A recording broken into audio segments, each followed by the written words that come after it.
Listen, welcome everybody to the call. Welcome everybody to the third big coaching mentorship call.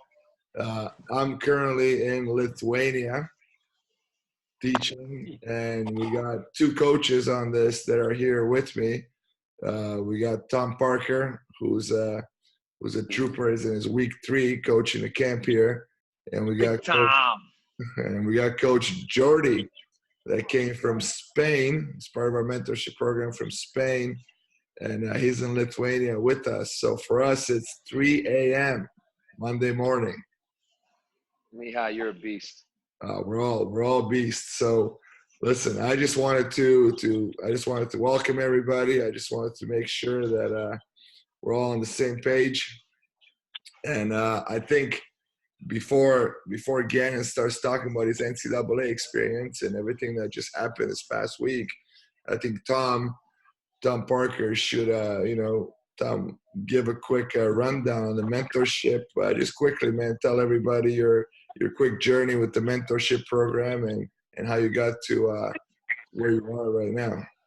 Tom, don't tell him about the nightlife, man. That's private.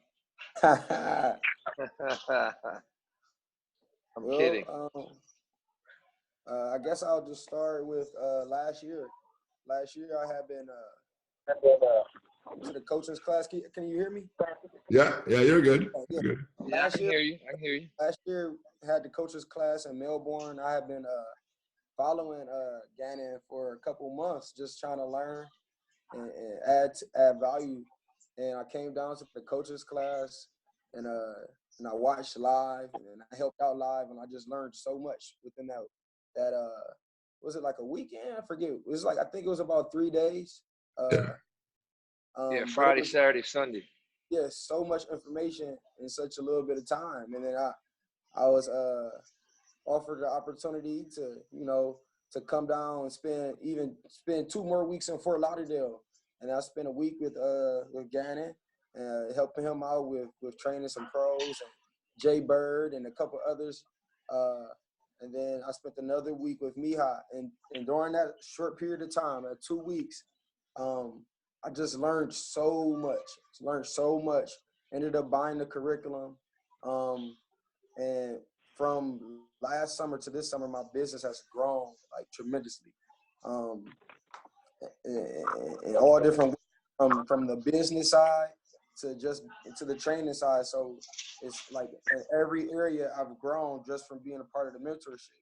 And then just throughout the year, just communicating with both Gannon and Mihai, great mentors for me.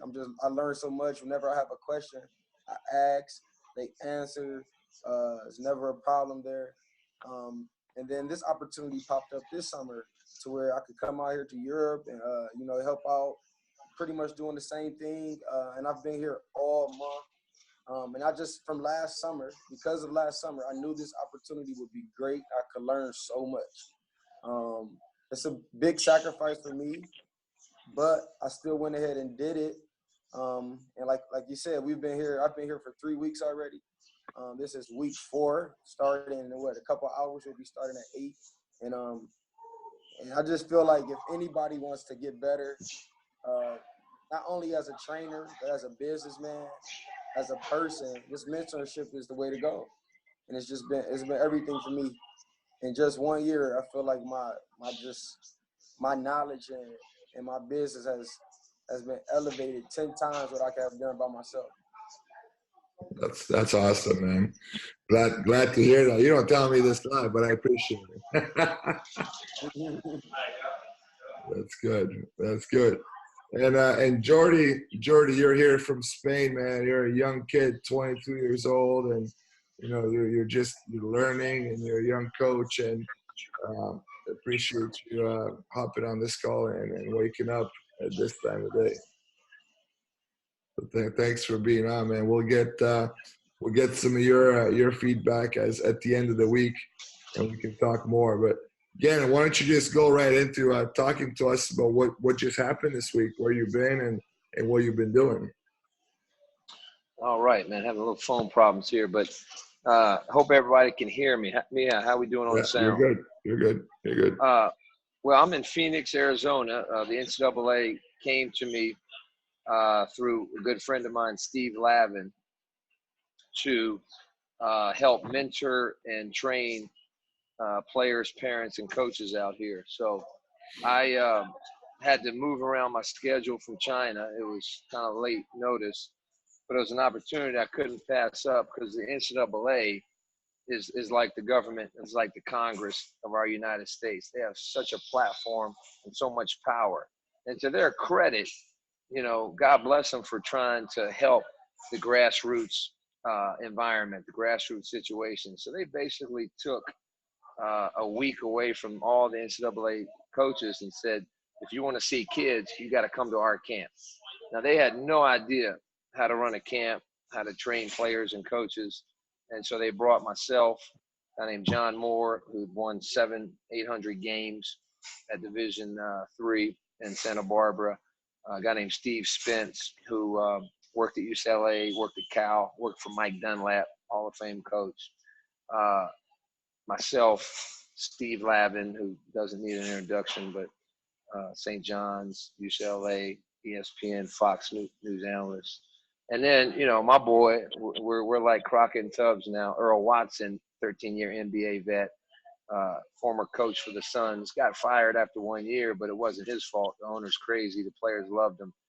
Mark my words, if he wants to, he'll be in the NBA as a head coach in the next 4 to 5 years. Tyronn Lue's best friend. And so we were here running the camp. My job was teaching Station 13, which was a pure skill instruction station for about 4 hours a day.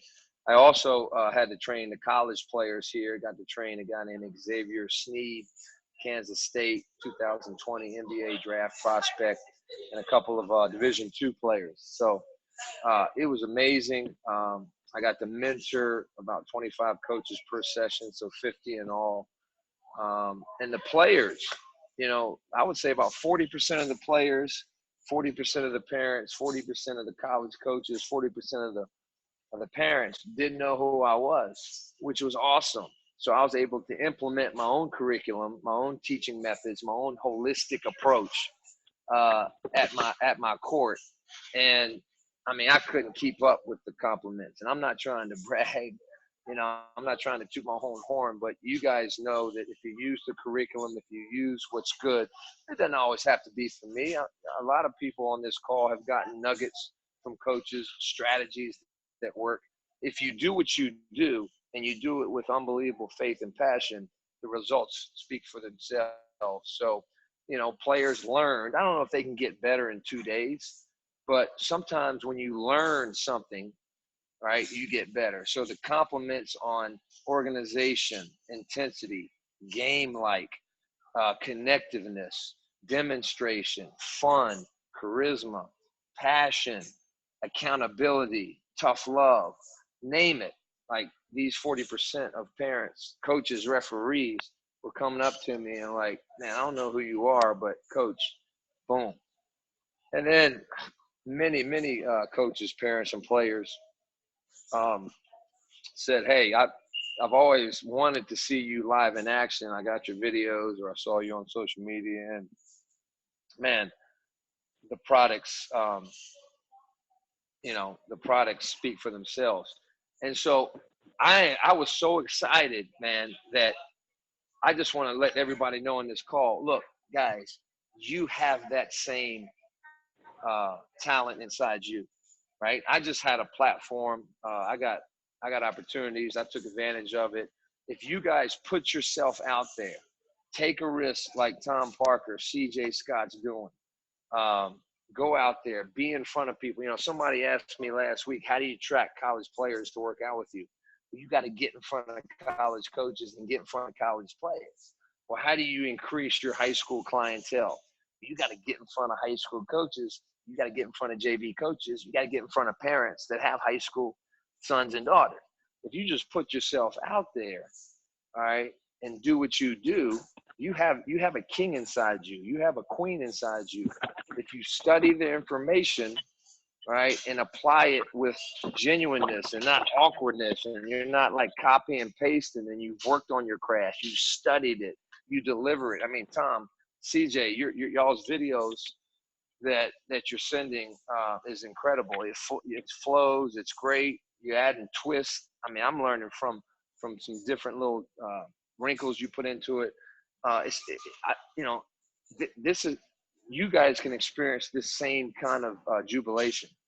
So before I transition into the NABC, because guys, right now, I'm not sure they make it public, but I had meetings with them. I got texts on it. The NABC, the NCAA, does not trust skilled trainers in general, right? In general, they say it's a bad industry. Skilled trainers don't know what they're doing. They're ghetto. They're yahoos. They're incompetent. They're narcissistic. They don't like us. They don't want us. And they're trying to get us away from parents. They're trying to get us out of the game. So this is a rhetorical question, guys, but how do you like that? Take that. The industry that feeds our families, the industry that I helped start, the industry that I give my heart, blood, and sweat to, the organization that hired me, that I've spoken at the women's Final Four twice. I've spoken at the men's Final Four twice.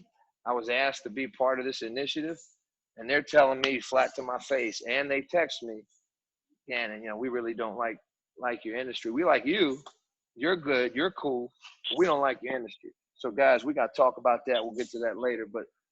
But before I do that, I just want to review from last week.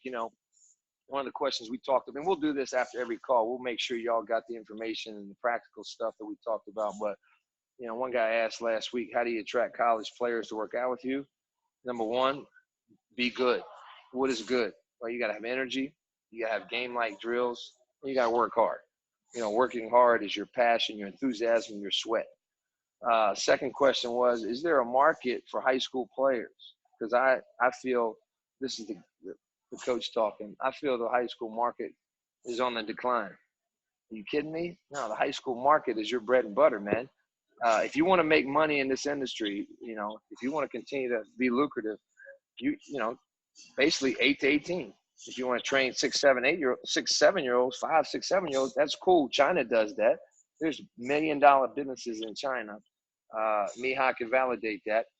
All they do is train 5, 6, 7, 8-year-olds. But for me, I don't know. I ain't Mr. Rogers, so I'll go 8 to 18. I've done 8 to 18, and that's a huge market. But you have to understand, man, and listen to the words coming out of my mouth. I think Chris Tucker to Jackie Chan. That's a line. Listen to the words coming out of my mouth. Kids will pay for knowledge, right? If you have knowledge, parents will pay for it. Some parents pay $200, $300 an hour for it. Others might can only afford 20, but they will pay for knowledge. Get in front of parents. Do what you do. And the last question was, how do you travel? How do you be a travel trainer? And I'll say it again. Be great in your block. Be great in your city. Be great in your state. Be great in your region. Be great in the United States. And then you have chances to go overseas. Be great where you're at.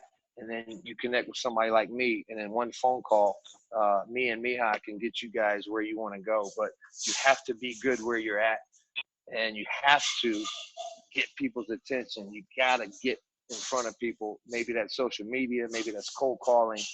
But you got to be confident enough and be professional enough to present your work like a job interview to where you want to go. So with that being said, part 2 of our call is, it's a fact that one of the issues that last year, moving into this year, the NABC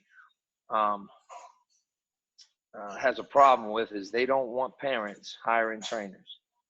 Well, who's the NABC, you say? It's the National Association of Basketball Coaches. And so that includes, now listen to me now, all your customers. So the NABC is all your customers. And I'm not saying everybody's on the NABC platform. They have a membership. You pay, an annual fee. I think Coach Diaz is on the phone. He can kind of explain to you in a minute what that is. But basically, The NABC, from my understanding, is middle school coaches, high school coaches, college coaches, and AAU coaches. And it's a membership, and they get drills and they get information, and you go to the Final Fours. It's a developmental platform for you to be a better coach. Can they do things better? Absolutely. Just like, you know, we at Gannon Baker basketball can do things better. But here's the irony. They hire me, but they won't promote my industry. Why? What's wrong with that? And I might even open up to the coaches here in a minute of why you think our industry doesn't get respect. But I just wrote some things down last night, filled it in tonight. Number one, the biggest thing to me is incompetency, man. And even the buzzword that other trainers use, I hope I haven't used it. If I have, I apologize. I'm really trying to be respectful with my words. But as some of you know, I don't have a filter sometimes. But they got a lot of clowns out there on social media, a lot of clowns training players. Their whole presentation is like a freaking carnival. But the biggest thing I think is incompetency. There's no why, or there's no ability for the coach to teach the players how to relate what they teach, whether it's moves or concepts. They don't know how to take their workout and the player's mindset to now, all right, you got to go back to your team. You got to go back to what I taught you, go apply it to your team. There's none of that, right, in general in our industry. Number two, they only teach ball handling and dribble moves. And if I had to do it over again, I probably wouldn't have, come up with 35 street moves you can use, 23 ways to destroy your defender. Those were the first videos I ever came out. I just did it because they asked me to do it. I really think, as I said last week, creating off the dribble is the first skill you should teach kids. But now trainers have taken it to a whole nother level, and that's all they teach. The perception is all we know how to teach is dribble in one spot and look good. And obviously we know that's not true. Number three, skill coaches out there can't speak. They're not illiterate. They ramble. They're not polished. They don't have a vocabulary. They don't have a creative vocabulary. They can't tell stories. They can't connect with their spirit. But they can't speak. And so if you have a problem speaking, take a public speaking course. I took 3 of them. I still work on my communication. And, a lot of these guys are making us look like we're punchy. Like we're rocky. And it really ticks me off. Mihai can attest to this. He studies this. A lot of their businesses are not professional. Their websites are candy, but their cards are, just not organized. They just don't. They're a business, and I would bet most of them don't even have a tax ID number. Most of them operate in cash, and you can't get respect from the NBA, NCAA, FIBA, high school associations, and not be a legitimate business. And that's one thing I can say. And one of the reasons why China would partner with me and give me 49% equity in a company over there, because they look at me and I have a professional business. Thank you, Mihai. Thank you, my team. This is huge. And if you don't do this, you have to. I know for a fact most of you on this call don't do this. And it's not your fault if you haven't heard this, but it is after this phone call. A lot of these skill coaches out here don't develop a relationship with the high school coach, JV coach, AAU, college coach, NBA coach of the player that they're training. So if you're training a player and hey, tomorrow at 7 o'clock, you're training Sally and she plays for Coach Smith, you got to get on the phone with Coach Smith. Text him, email him, Snapchat him, YouTube him, MySpace him if that's still available, Instagram him. You got to get in touch with Coach Smith and say, hey, yo, my name's Gannon Baker. I'm training Sally. Mentally, what does she have to work on? Physically, what does she have to work on? What do you want her to work on? I'm here for you. Bam. Now you empower the coach. Now it's not a competition. Now you bridge the gap between, man, who is this guy, Gannon, and why is he training Sally? So that's huge. I know you guys don't do that. You got to do that. A lot of you guys do this. They don't work hard for their money, man. They're charging a lot of money, and they just don't work hard enough. Number 7, they're not professional looking, right? They wear hats, flip flops, they got earpieces. I mean, it boggles my mind. I had to tell a couple guys in China, man, you got to take your hat off, dog. You know, now a guy named Drew Hanlon, who I tremendously respect. He wears a hat. That don't mean you have to, right? You don't know the unseen hours that Drew put in. So if you see Drew Hanlon do it, all right, I hope you're putting in Drew Hanlon's work. I hope you're putting in Drew Hanlon's grind. So, but again, if Drew worked with me, he ain't wearing no hat. I'm older than him. I can probably beat him in one-on-one. So I trump him. But, you know, that's just me. You ain't wearing no hat, man. Let's go. Let's get after it. This is basketball. My point is they have a spirit, right, of non-professionalism. And then getting back to point number 6, you know, a lot of these trainers have the spirit of not working hard, and then they're working hard for the money, but not for the player. Now, don't get me wrong. I charge a premium dollar, 100%. But you know what? When I'm on the court, it ain't about the money. When I'm on the court, I've been disrespected. Well, I felt players have taken me for granted so much, and players are so disrespectful, not meaning to the game, that I've gone to players and say, look, don't come back. I told the mom, here's your check for today. I'll give you a refund. This is bull crap. I'm not sitting here and wasting my time and his time because he's disrespectful to the game. I'm going to get bad coaching habits. And I even said that to the Station 13 players, man. The last day, they were soft, they were silent, they were selfish. They didn't want to be there, but they had to be there because the coaches made them or their parents made them. And I said, look, I'm about to leave. You don't deserve my time. If y'all don't pick it up, you ain't getting information in my head. And I had to drop to them some of the guys I've trained, some of the, you know, I had 31 D1 offers when I was their age. Like, I did everything they want to do. And so Earl Watson said, sometimes as a coach, you got to let them know that you still a hooper. And it's okay. Earl Watson validated. Look, man, if you played it, I played at UCLA, Gannon. I played for the Suns. I coached for the Suns. I played for Hubie Brown. I played for Larry Bird. Like, if these guys disrespect me, then I'm going to tell them the gifts that they're going to miss. You realize the gifts I got, fellas? I played for Hall of Famers. I played for, Gary Payton, mentored me, Gannon.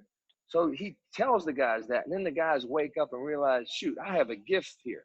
The only way I'm going to open it is it to respect. Because what you disrespect, you can't access. What you respect moves into you and you can access. And so that's very powerful, that you have to have a spirit of not making money. You can still get respect by not being a high-level player.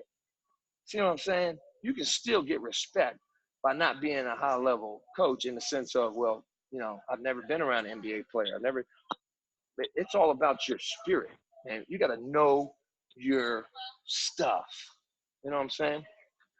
Another reason why skill coaches aren't respected is you got to see, they teach their system instead of teaching the game. If you're a skill coach, you got to teach a variety of solutions. So what I mean by that is you can't be a permanent pivot guy, because a lot of coaches they'll play for won't allow them to permanent pivot. You got to teach players, hey, you can pivot on your inside foot, you can pivot on your outside foot.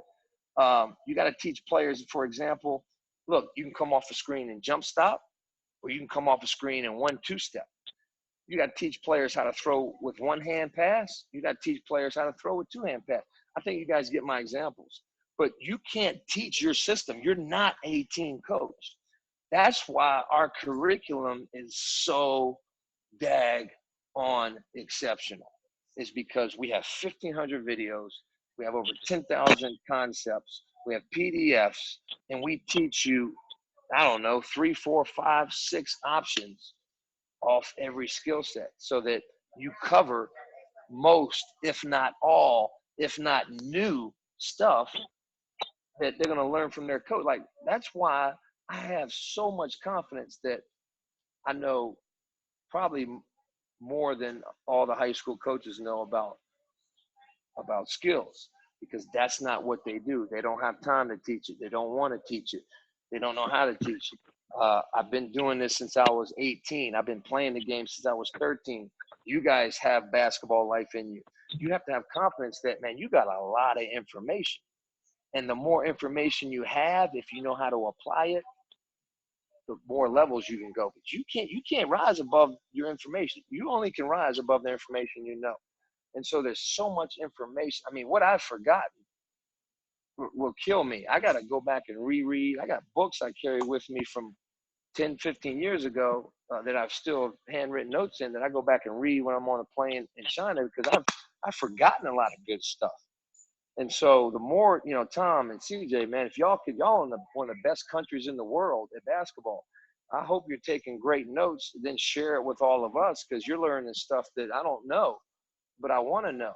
And so you have to be able to give these players information and a variety of solutions, and not just teach one solution when it comes to a skill set. So a skill set could be separation with the dribble, separation with 1 foot off the finish, separation with 2 feet off the finish, separation off the catch without a screen, separation off the catch with a screen, separation off the triple threat, right?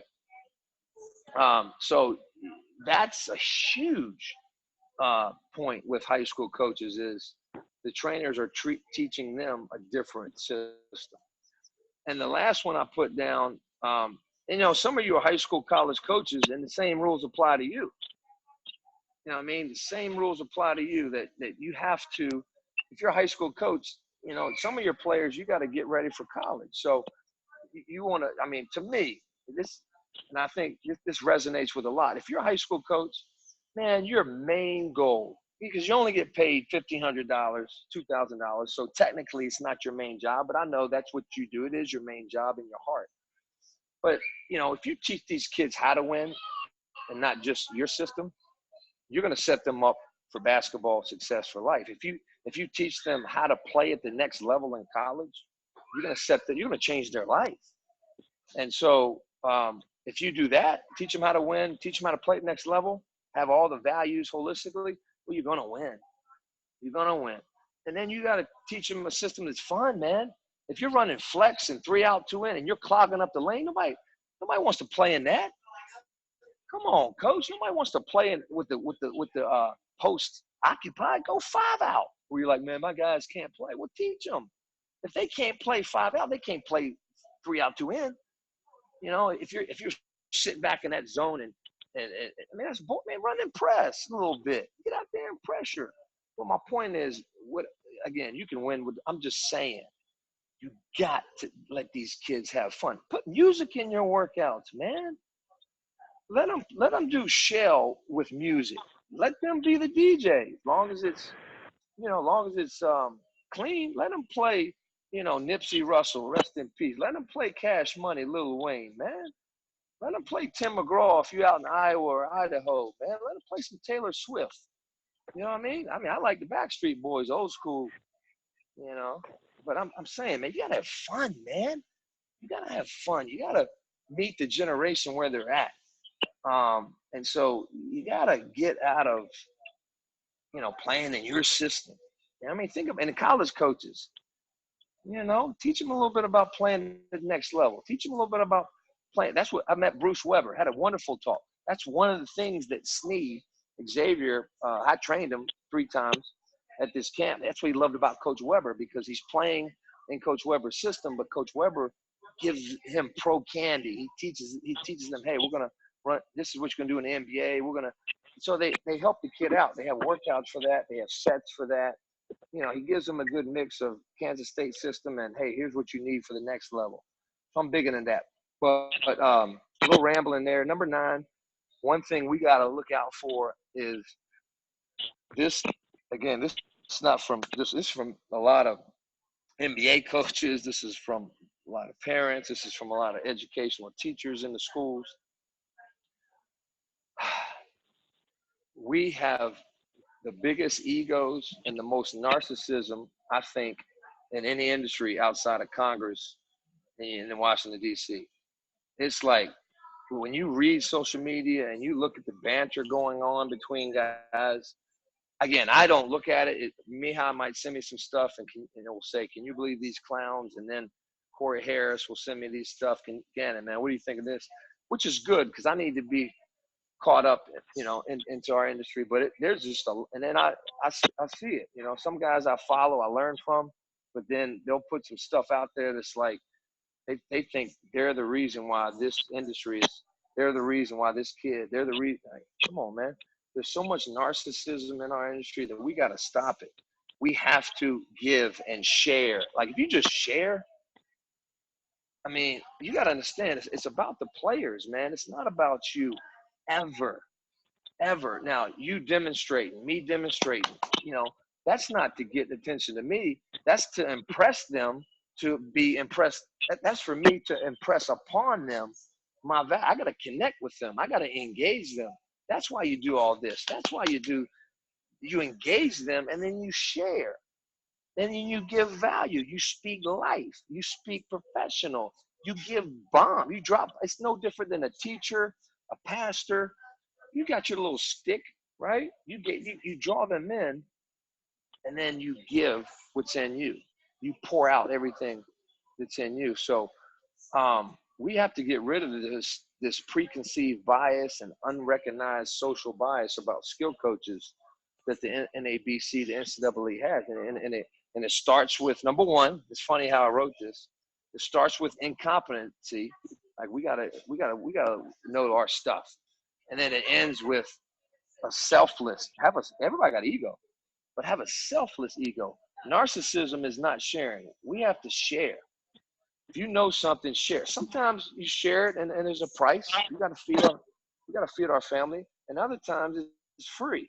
It's giving of your time. I mean, I can't tell you how much time I spent extra just talking to guys and giving guys a number and taking a picture with a guy and validating the guy. Now I went home exhausted because I went above and beyond this week of I don't even know how, Mihai, am I getting paid this week? We never discussed paycheck.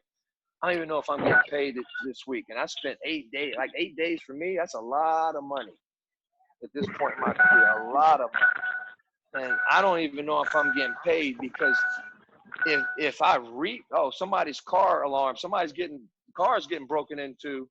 What's up? Is that Oakland? We got somebody in Oakland? We got somebody in Oakland, California on the call? That's me, but I don't know. My Zoom's not working. I got you on the phone. I'm sorry. Yeah, well, just get out your car, man, because that car's about to blow up or something. But anyway, man, it's hot down here. Just mute that joint. You'll be good. The one thing that you have to do as a coach, and we've talked about it, I'll say it again, your players can't be your Brody. Your players can't be my dude, my G, my dog. That's my guy. No, man, that's your player. You are their coach. You can be friendly with them, but I'll be damned if you're going to be their friend. Be their friend when the time comes. No, even my friend, like the guys that I call that I need, like life danger, I'm calling John Lucas. I'm calling Kevin Eastman. I'm calling my wife is not my friend. She's my soulmate. There's a lot of times where, man, a friend won't tell you the truth because they're your friend and they don't want to lose friends, right? I got enough friends on Facebook, man. I tell kids right away, look, don't call me to say, how's the family or what's up? Man, call me and ask me about a basketball question. Call me about a life question. More, if anything, man, I'm another surrogate father for them because my father wasn't my friend. He was my pops. He was my role model. He was my idol. He was, he wasn't a friend. I hated that sucker. He'd spank me, tell me to do this, call me soft. Like, that's but you know what? I loved him because he was my father. You know what I mean? He was my counselor. He was my accountability partner. He was my comforter. Right? Again, don't get me wrong. Will players be your best man? Sure. But you have to speak the truth. You have to hit people with hard truth. Friends don't do that, man. I had 5 great friends in my life. They never hit me with hard truth. It was always somebody that I wasn't really close. Because sometimes your family, man, they have rose-colored glasses, man. They don't want to hurt. They know you the best. They don't want to hurt your feelings. It's hard. It's hard, but you can't be their friend. And so you don't have to speak now, but I want people to email me. I want people to email Mihai. I'll say it again. Please email me. Email Mihai. I want all kind of ideas on how to bridge the gap between the NABC and skill trainers. All right. And I don't know if it'll help, but it definitely won't hurt. I want as many ideas on how logistically, don't give me opinions, man. Give me practical stuff. Like really think about it, that's a great turnkey solution of how we can bridge the gap between NABC, NCAA, and our industry. Can I get an amen? Amen on that. Amen. Amen. But Chris Diaz, why don't you just tell them? Is Larry on the phone? Yeah. Oh, yeah. I'm here. Can you hear me? All right. Larry, you had a question? Oh, I didn't really want to interrupt, but No. as you know, I was in Vegas, and I came away with a lot of information. And You and I talked after coaching you live. Was that you? yes, that's me. All right, man. That's me. That's me. I liked you, man. I sent an email. I've been putting some things together, and ironically, a lot of things that you are discussing right now were things that came up in Vegas during Summer League, and I've been going ahead putting some things together as far as kind of like exactly what you're talking about, as far as like bridging the gap, and some of the things that some of the coaches and trainers out there was discussing was the fact that a lot of the players, NBA players, they're going for a position in the NBA, but they were out of shape. They wasn't conditioned, and a lot of that was going back towards the trainers. A lot of half-court training, not full-court training. So, looking at the way, and I never really liked the half-court training because I didn't really think it simulated what, players should be doing. But going back and hearing exactly what they were discussing and some of the issues that they were having. If you remember the Knicks Pelicans game, the game didn't finish because of the earthquake, but a lot of those players was gassed after halftime. So a lot of they got bailed out. They didn't have to finish. So because they didn't train with you. Yeah, that's true. But having said that, incorporating role, like you were saying before, is, I believe, very paramount when you're training. You're training for the skill. You're training for them to get better. But the league is a role league. You only have about 10 all-stars, or depending on how many all-stars you have on a team. As far as shooting wise, I spoke to some people as well. I spoke to Procopio, and during the Portsmouth invitation. And one of the things he was also talking about was, there's only like 3 or 4 players on a team that's going to get over 10 shots a game. So the majority of your players are going to have less than 10 shots a game. So how are you going to make them efficient in their game? So when you're training players, you have to train players understanding that they're in a role and have to be efficient within their role.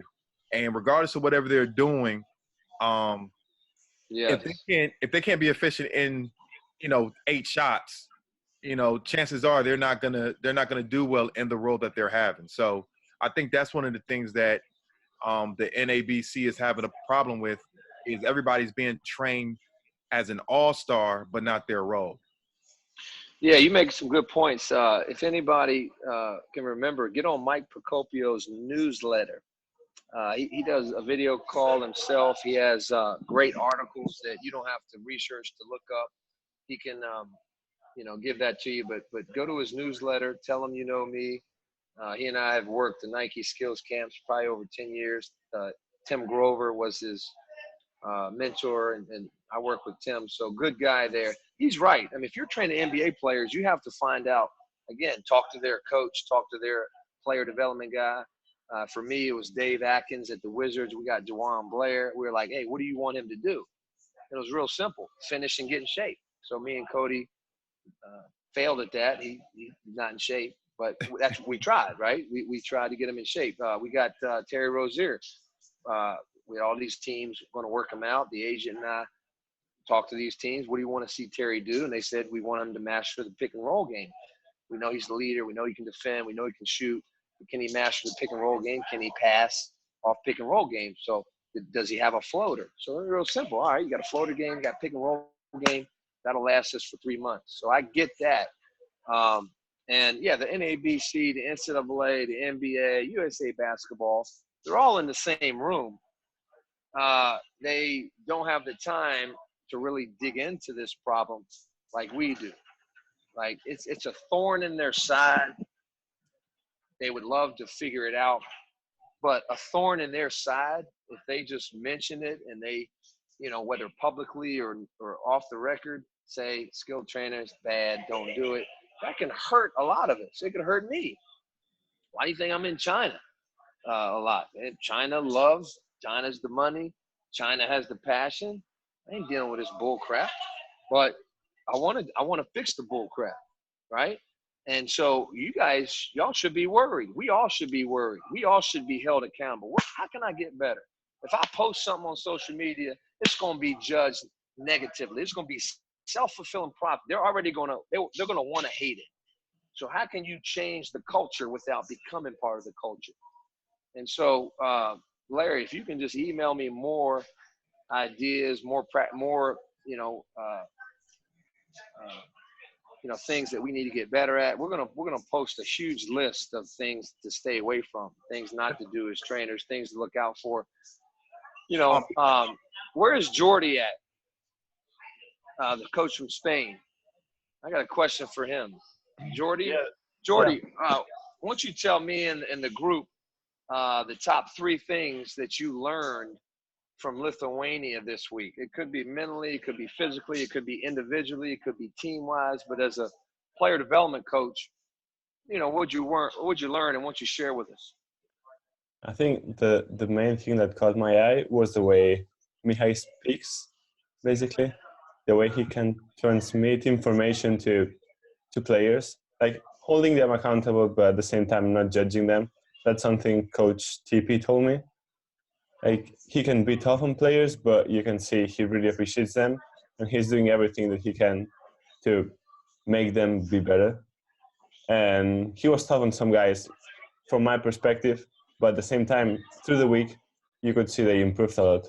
So for me, that's the main point I'm getting from now.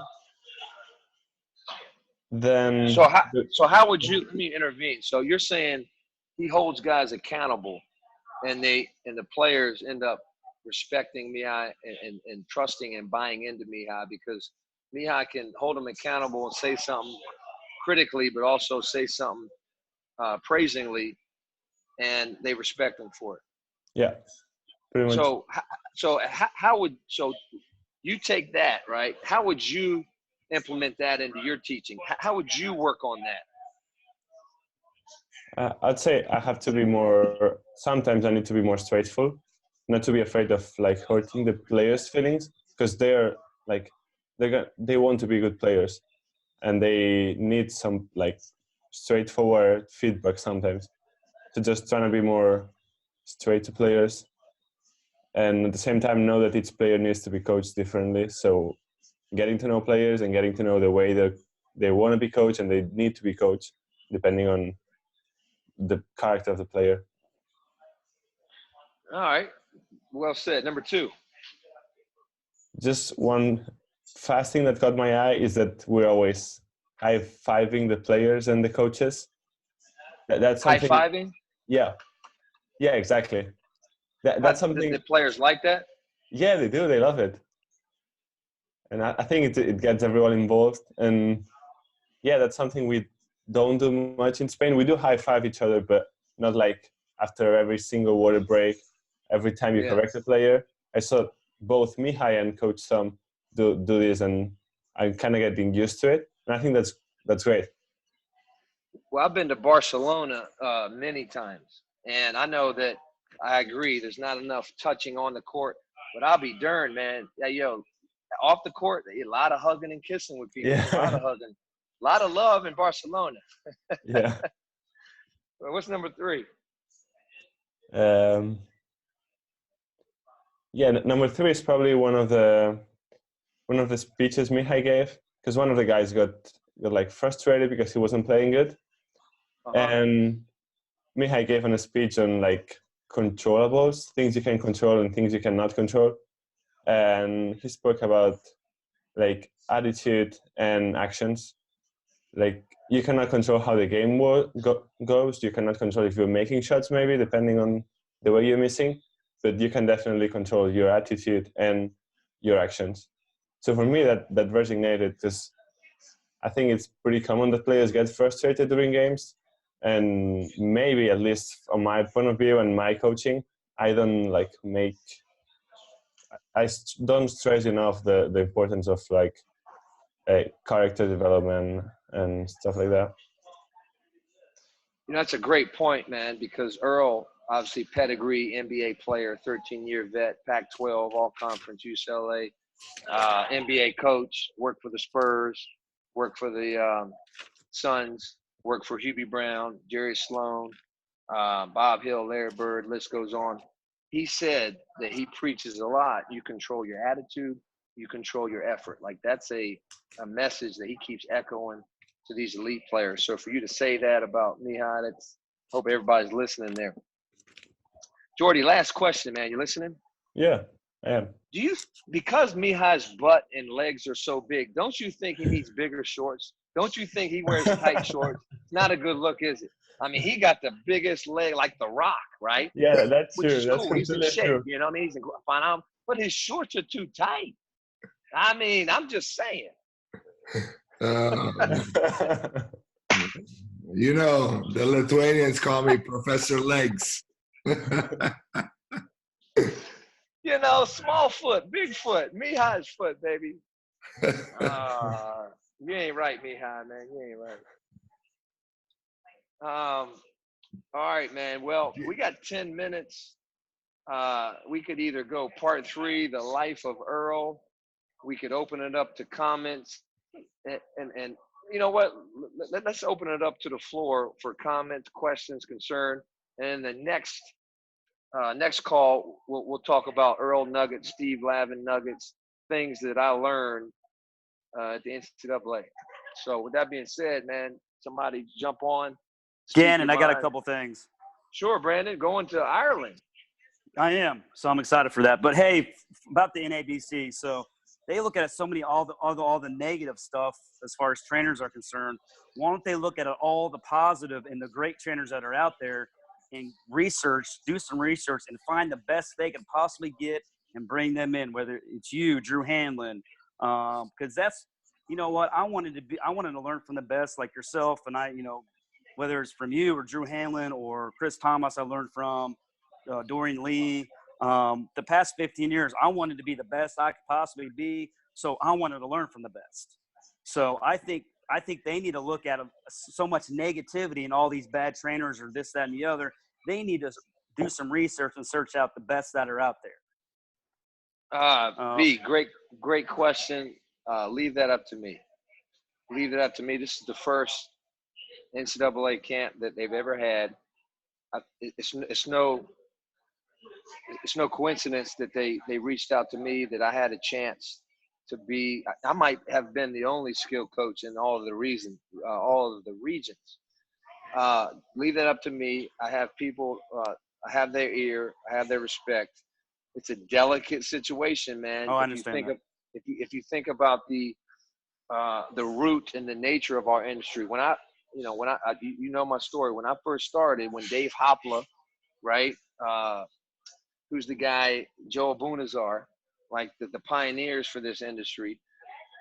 A guy named Jerry Love. I don't know if y'all know him, but I heard he was training kids in 1997 up in Long Island. But anyway, the guys that did this early, I was in my hometown, right, Hampton, Virginia, all state college coach, former professional player in my hometown. My home, I talked to 100 coaches over the phone, met with them for a whole month. I had two kids, two coaches call me back. One of them was my own high school coach didn't even. So the industry has never been respected. It won't be respected until we educate them. What people don't understand, they criticize. The NCAA, the NABC, they don't understand it. Thus, racism. People that hate others just don't understand it. They don't want to understand it. They've grown up. So I've done an awful job, 19 years of my social media. That has never been important to me.